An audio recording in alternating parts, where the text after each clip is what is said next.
On previous shows of the fitness movement, we've talked through how to best program for athletes in a time crunch. And specifically, I talked with Coach Day, tips for athletes with tight time schedules, that's episode 143. And lately, I talked with Coach Chris, make the most of your training time, episode 153. So this will be sort of a follow-up to those conversations and giving specific examples. Basically, I'm just going to run through a week of an athlete's training who was currently on a time crunch as I was programming that, and kind of what the things that we were focusing on, how I went about that, and what it looked like. As I said, be sort of a good sequel to that, where I would encourage people to go listen to episode 143 and 153 before you kind of engage with this conversation, because this will be more of a follow-up and an opportunity for you to get into the weeds of program design side of things, besides just like looking at factors that athletes could play with in their outside lives or other things that are like important to consider if an athlete is time constrained. Or on a time constraint. This is more so looking into the nuts and bolts of how you could do that from a program design point of view.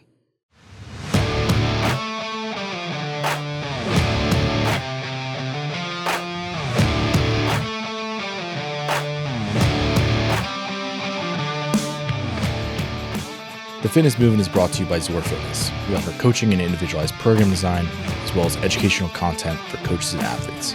It's all one place, zorfitness.com. So the example I want to go over today, as I said, it's a real example from an athlete's training program that I put together. And before I dive into it, I just want to kind of go over really briefly, like, who do I think that this type of training could be most appropriate for? I think, obviously, if someone's in a time crunch, you have limited time to work with, it's going to lend itself where you kind of put everything into a condensed time frame. However, there's going to be certain athletes that just putting more into less time isn't going to be super helpful for them, especially if someone is strength limited. So if someone has a big strength deficit that they're trying to overcome, you're probably better off just giving them a lower volume strength programming and allowing that to drive really good adaptation in strength. And then when they have more time, start to incorporate a little bit more conditioning into the program. And they're probably going to adapt to that well anyway, because if they're not super strong, they'll probably have a little bit better endurance. So yeah, ideally, this isn't necessarily someone who's working on a ton of strength and they're trying to fit more into the program in less time, as I said. Just by the nature of that, the power of the session is going to go down. Like, if you're at really high power output, you have to have more rest, and more rest is just more time, right? So ideally, you're able to do things like high work, low work, versus work rest, right? So rather than on off, thinking high low. So allowing the athletes to continue to move while they're actually recovering and in that process. So that's the type of thing that you can think about when maximizing an athlete's time. So ideally, they're not strength limited, or they have, maybe a good way to word this would be like they have the prerequisite strength for whatever level they're looking to compete. So if they're looking to become a semifinals level athletes, do they have, as a male, a 265 or a 345 pound snatch and clean and jerk, for example? Is their back squat well over 400 pounds? Like, simple metrics, like, do they have the numbers that they need, or is that something that they're very clearly continuing to work on? And that's one of the things that you could probably look on in this process. Not to say that you couldn't give an athlete who has pretty good endurance protocols like this. However, it's just probably not going to be the thing that they need to hold most importantly in their program. I would say this probably also fits pretty well with a delivery limited athlete, meaning someone who has historically issues with longer time domains. They have maybe naturally a little bit higher tension. And again, for these people, oftentimes they're a little bit more wired towards strength and power, which is why they occlude so much. And that's why they're delivery limited athlete. Like, their heart isn't as strong relative to their muscular contraction abilities. So in that case, an athlete like that, and that could probably be a whole podcast in and of itself, or several, frankly, that type of athlete will also lend itself a little bit better to doing this type of training, because that's just like more of the off-season type thing that they're going to need to continue to develop.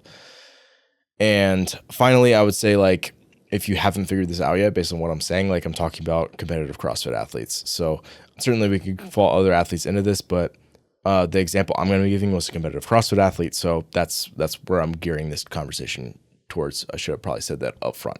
But yeah, I think that's who this is most appropriate for. And I would also say that this is probably not an optimal, let's call it a not a great long-term best practice, right? It's going to be easy to have things get skipped. just because like you're trying to get through a lot of stuff in a short amount of time.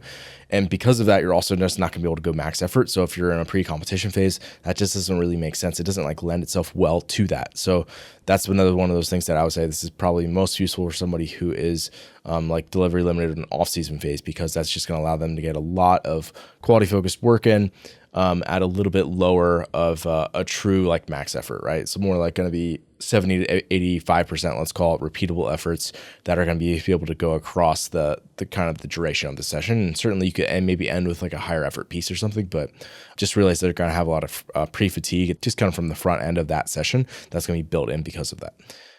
So all of those caveats being said, let's dive into the program and check out and see what it looks like. So this is 1 week. Basically, I'm going to go Monday through Friday of their week, because one of the things that we also basically started to incorporate was that we could give them some more days back to back, because the total amount of volume just isn't that crazy, because like I said, like they're basically in and out of here in less than 90 minutes. And that was sort of the goal, was like, okay, let's keep this where it's, at most like an hour 15 to hour 30 and not more than that. Just because at that point, things will often start getting missed because of the demands of this person's job. So yeah, and then Saturday was the name game. They had a little bit more time on Saturday, so that's a little bit more relaxed. I'm not going to go over that one, just because obviously it's not the case type that we're looking at here. But just realize that there might be certain days where this sort of thing applies, and other days where maybe the athlete does have more time. And oftentimes, if that is the case, tend to put things that are a little bit more conditioning based on the times where they're time crunched, and things like weightlifting, positional work, right? If they got to get warmed up for 3 position snatches, things like that, it's going to take them, potentially could take them over a half hour to get warmed up for that and actually into the working sets. So if that's the case and they only have 45 minutes, obviously that doesn't really make sense to do that in a session like that, where if you're doing, double unders and wall walks, you can probably get warmed up for that in 5 minutes. So let's dive into it. Starting off, all these have like a timestamp on them. So I'll have like different, for example, it'll say like 000, meaning that they're starting a running clock, and that's taking them through the entirety of their session. So it's starting at 000. They're doing 5 minutes of choice cyclical work. So you could row, bike, ski, whatever you want to do, right? 5 minutes. And this is just like an assume that that's an easy pace. Our bounding prep routine and our hanging prep routine.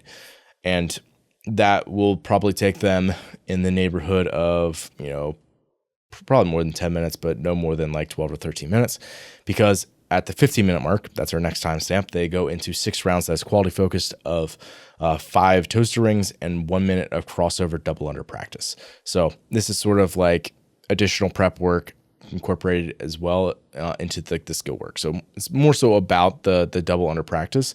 But again, as one of the things that you'll see is like, if I know that I'm going to have an athlete doing something that's higher tension or certain really demanding of a particular movement or skill or like position, I'm going to make sure that that's prepped in the piece before that, because and doing something that is a little bit more accessible, right? So like something like a toaster rings is not challenging for this athlete.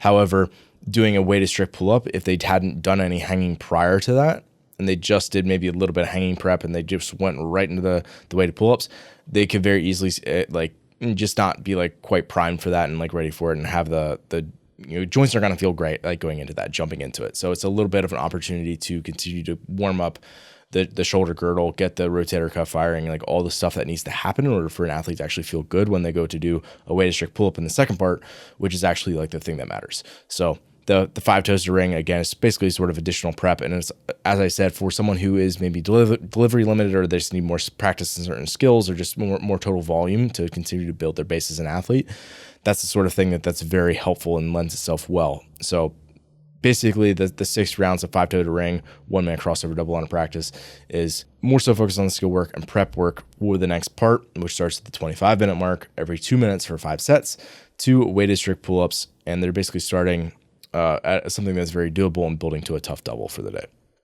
So that's one of the things that's where for this athlete was continuing to work on the gymnastics abilities, and just again, the weighted strict pull-up was one way to kind of slice that. And then at the 40-minute mark, again, one of the things that, if I take a step back before I move on to that part, one of the things that's really helpful is when you're writing this type of program is to put the intervals on every every X minutes or every 2.5 minutes, every 2 minutes for whatever you're doing, or an EMOM, for example, because you know exactly how long it's going to take for them to get through that. And then you know how much rest they're going to have before the next part. Or if it was like, 5x2 weighted strict pull up, they might do those sets, every 2 minutes. They might do them every 4 minutes. And now all of a sudden the session bleeds out and they have to cut off the end of the piece. So it's important that if you are in this type of, the person's on a time constraint, make sure to keep them on a clock for all of the stuff, not just the individual pieces, because otherwise they're going to mess up their timestamps. Next was the 40-minute mark. They're going to do a 12-minute air bike at a nasal cap, just meaning you can go as fast as you want, provided that you keep your mouth shut. And really for there's multiple use cases for the nasal cap thing. I have a video on it if you want to check it out. I'll link to it. But that's it's in this case, it was just like limiting their output. It's as simple as that, like limiting their output so that they are able to actually move effectively in the following piece, which was 12-minute air bike at a nasal cap, rest 1 minute, into 40 bar facing burpees for times. Because one of the things we've identified with this athlete is that when we get into bigger sets of burpees, like big chunks of work, that it's the confidence isn't there more than anything else, right? So we had done other burpee progressions or just like giving them like more burpee density up to this point.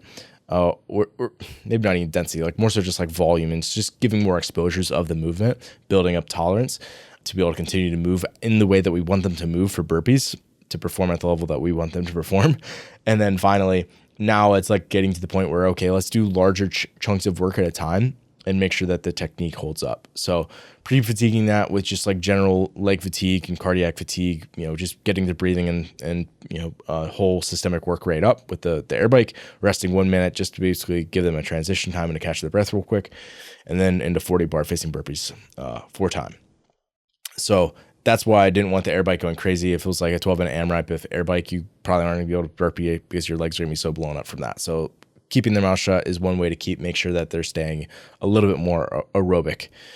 And that's why I used it in that case. And that was sort of like the last, obviously 40 bar facing burpees for time after a hard 12-minute bike or a challenging 12-minute bike is no joke. So that was sort of like, you're not going to get anything productive after you go through a painful bout like that. And also they're at the end of their time. So that's kind of why I structured it that way. And then finally at the 60-minute mark, 5-minute easy air bike and our banded shoulder health routine, just to keep everything happy. That's a pretty good basic outline that you would see. Like, let's go through some prep work. Let's go through some more so skill or like strength-based work that's on a clock, like every X amount of minutes, you're doing, this amount of sets, this amount of reps, just to make sure that the quality is staying where you want it.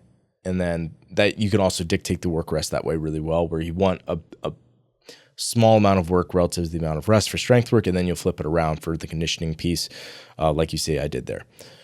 So that was Monday. Tuesday, at 0 minutes, they're starting their snatch warm-up 2.0, which is one of our Olympic lifting warm-ups. So we have all kinds of warm-ups built out for athletes. That's one of the ones that should take no more than 20 minutes. That's actually one of the shorter ones that we have, but even the shorter ones take usually at least 15 minutes, probably closer to 20. And then 20-minute mark, they're doing every 3 minutes times 3 sets, 10 overhead squats at 95 pounds as fast as possible. So they're doing a quick set every 3 minutes. So obviously that's going to take... it would look like it would take 9 minutes, but in all reality, it's not going to take that because you're actually going to be finished probably, before the 8-minute mark, you're going to be finished with that. So at the 30-minute mark, that's when they're going to then find a heavy halting snatch single. So one of the things that as I said, this is obviously individual design. One of the things that we're working on with this athlete is keeping that bar path a little bit more vertical, because it has the tendency to get loopy going out around their knee as they come through the middle. So something like a holding snatch variation, which we had done in more so like drilling technique work before heavier snatches in the previous cycle. Now we're like starting to put a little bit more stress onto that particular variation. Obviously finding a heavy single is more stress, but 10 minutes is also like, you're not going to be able to like just sit there and make endless attempts at like your attempted max for that particular variation. It's like 10 minutes, you're just going to be able to find something as simple as it sounds, like find a heavy single and move on, because that's all the time you're going to have for that. So that was at the 30-minute mark. And then, so that'll end by obviously the 40-minute mark because it was 10 minutes. And then at the 45-minute mark, so they do have a little bit of rest, additional prep time for the next part, which again, that's just the sort of thing that you have to incorporate if you're writing in this format. At the 45-minute mark, every 5 minutes for 3 sets, 2 ring muscle ups, 3 power cleans to 205, and 3 bar muscle ups. For this athlete, they're much more proficient at bar muscle ups than they are ring muscle ups. They can do doubles consistently for ring muscle ups, so that's why I put 2. And the bar muscle ups, if they are fresh, they might be able to do more like 5, but again, they've gone through 3 relatively heavy power cleans, and that's going to fatigue them enough where they should still be able to get 3 bar muscle ups, hopefully unbroken. If they got to break it, that's not the end of the world. So again, more strength, power, technique-driven work there. And then finally at the 65-minute mark, they're actually testing an open workout. So 15.4, which is an 8-minute AMRAP of ascending handstand push-ups, kipping handstand push-up reps, and cleans at 185, which again, obviously that's more like sport conditioning-based work. That was Tuesday. The 75-minute work, they had a 5 to 10-minute air bike flush. Wednesday, at 0, they're doing a 2-minute ski, a 2-minute biker, 2-minute row. Into 3 rounds of a 15-second handstand hold with the soles to wall. That's working on sort of like the handstand walk body line that you want, whereas it's allowing to have the center of mass just a little bit further forward because the heels are kind of leading the way, like you see a lot of the elite level athletes do. 15-second wrist stretch and a 15-second T-spine over. So all prep work, getting the body warm, getting the joints lubricated, getting the position starting to get ready for what's coming at the 10-minute mark. Choice handstand skill practice. And then at the 13, 16, 19, 22, and 25-minute marks on their watch that's currently running, they're going to be completing a 10 to 15-second L-sit hold. So basically, they're going to be doing 15 minutes worth of that handstand skill practice, which is sort of whatever they want to make it. If they want to make it handstand walking, handstand holds, parallel holds, whatever they're currently kind of working on, which is probably just like handstand walking refinement and maybe some like skills thrown into that. That'll be about 15 minutes. Again, accumulating that L-sit time every 3rd minute. And then at the 40-minute mark, the front rack mobility checklist, again, one of our kind of set routines that we have. That's, again, the front rack is something that often will get tight for this athlete and kind of is one of their limiters. So something, obviously, I just threw that in there. And then at the 45-minute mark, they have 8 minutes to find a heavy pause single for front squat. Now, obviously, they haven't done a ton of prep for the lower body. The front rack mobility checklist actually has some front squats in it. And also the L-sit was probably just enough where it started to get the quads and the knees and the core a little bit ready to like brace and like hold a good position in something like a front squat. Even though it's obviously a completely different motor pattern, it allows those joints to start to be getting in the right place. And the other thing is when people actually get set up for L-sits, typically they go into like a squat tight position, which again, it all depends on the athlete too. Like some people could probably front squat with, 50% with like 0 warm up, but they're going to feel okay. Whereas other athletes are going to deal with more joint irritation just doing an air squat or, very lightweight, like an empty bar. They're just going to need some prep for that. So this athlete tends to be pretty good in terms of the squatting positions up front. So that's kind of why I did it that way. So 8 minutes to find that heavy pause single. And that was a progression that we went through as well. This is sort of towards the tail end of one of their cycles. And then at the 56-minute mark, they have an AMRAP of unbroken front squats at 75%.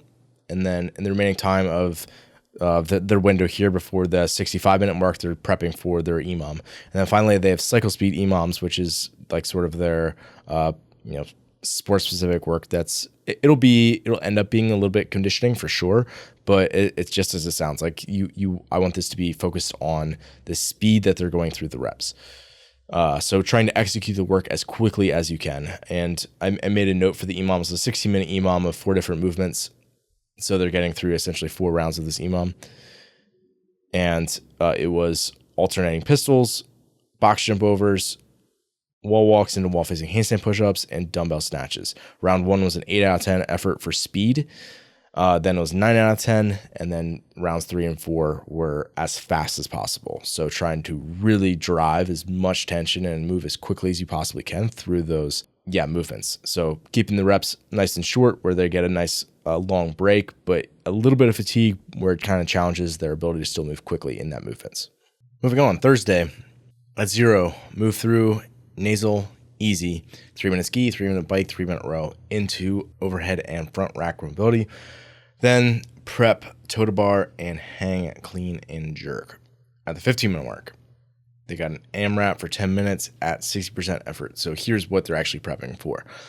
8 toe to bar, 10 dumbbell hang, clean, and jerk, 5 side at 50 pounds, and 14 calorie row. If that sounds familiar, it was 18.1. Obviously, this is at a prescribed effort. That was a 20-minute AMRAP.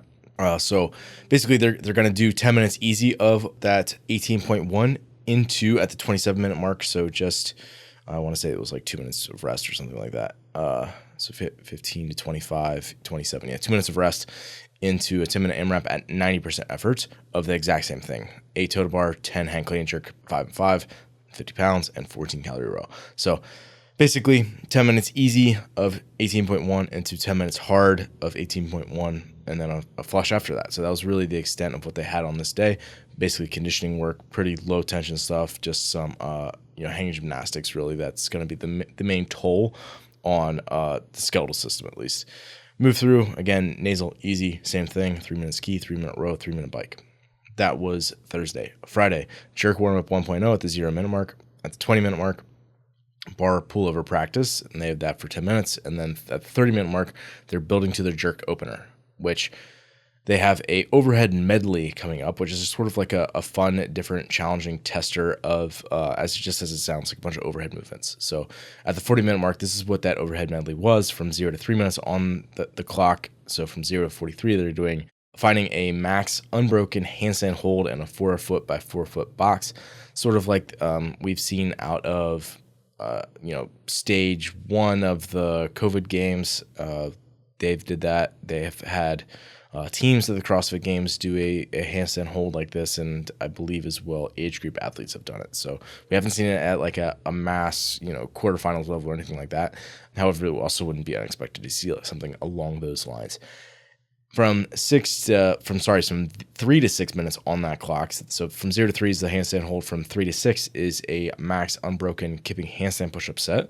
And then from 6 to 9 is a 2RM shoulder overhead from the rack. And I put a little note, if there's no assistance returning the bar to the rack if you miss. So it's sort of like you only have 3 minutes, obviously. So you got to make sure you get at least, a solid first attempt before you make a real attempt at a heavy load.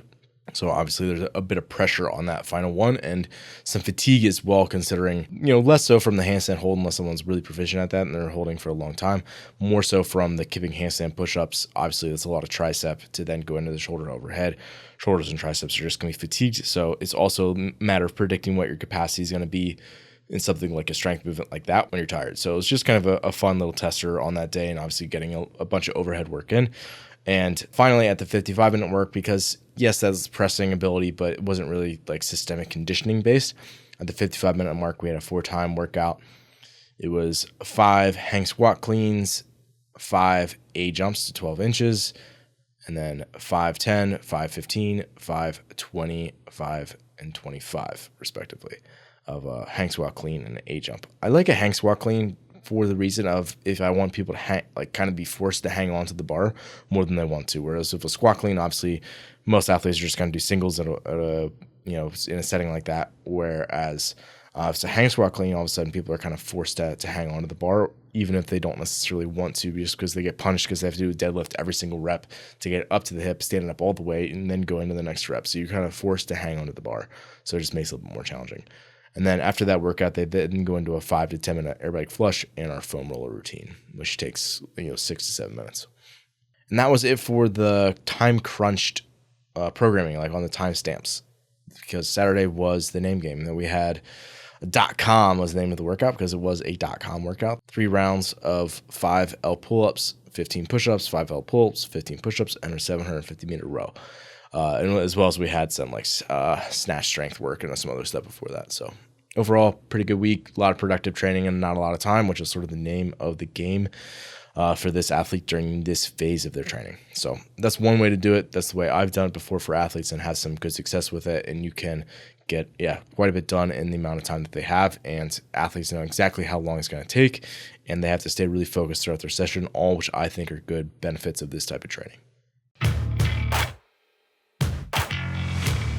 Thanks for listening today. If you're someone who just started listening to the show, I would encourage you to subscribe so you can stay up to date. If you're someone who's been listening for a while, I would encourage you to rate and review the show. And lastly, the best thing that you can do to support our work is also the best thing that you can do for your performance. And that is by hiring one of our coaches. Until next time, stay the course.